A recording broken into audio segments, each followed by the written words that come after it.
Hi guys, இது Saturday எடுத்த mini vlog. இப்போ எங்கே போயிட்டுருக்கோம்னா ஜுவல் ஷாப்புக்கு தான் போயிட்டுருக்கோம்.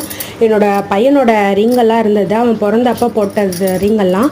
பொதுவாக எங்கள் இதில் முஸ்லீம்ஸில் வந்து ஜென்ஸ்க்கு வந்து கோல்டில் யூஸ் பண்ண மாட்டோம், வெள்ளி மட்டும்தான் யூஸ் பண்ணுவோம். அதனால் அவனுக்கு அது வச்சாலுமே வேஸ்ட்டுன்னு சொல்லிட்டு சரி எனக்கு சைனா மாற்றிடலாம் அப்படின்னு சொல்லிட்டு வாங்க போயிருந்தோம்.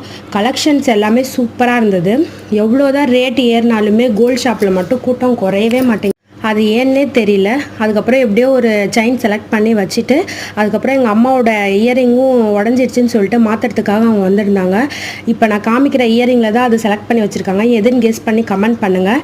என்னோடய பையனோட ரிங் சொன்னல, இந்த 4 ரிங்கும் அப்புறம் என்னோடய ஹஸ்பண்டோட நிச்சயதார்த்த ரிங்கும் போட்டுட்டு ஒரு செயின் வாங்கிட்டேன். எனக்கு தெரிஞ்சு எந்த ஒரு கோல்டும் போடவே கூடாது, போட்டு வாங்கினாலுமே எனக்கு வந்து லாஸ் தான் இருக்குது 20,000 கிட்ட. அதுக்கப்புறம் நான் கொலுசும் வாங்கணும்னு நினச்சிட்டு என்னோடய பழைய கொலுசு எல்லாமே கொண்டு போய் போட்டுட்டு அப்படியே இந்த கொலுசும் என்னோடய பையனுக்கு பிரேஸ்லெட்டும்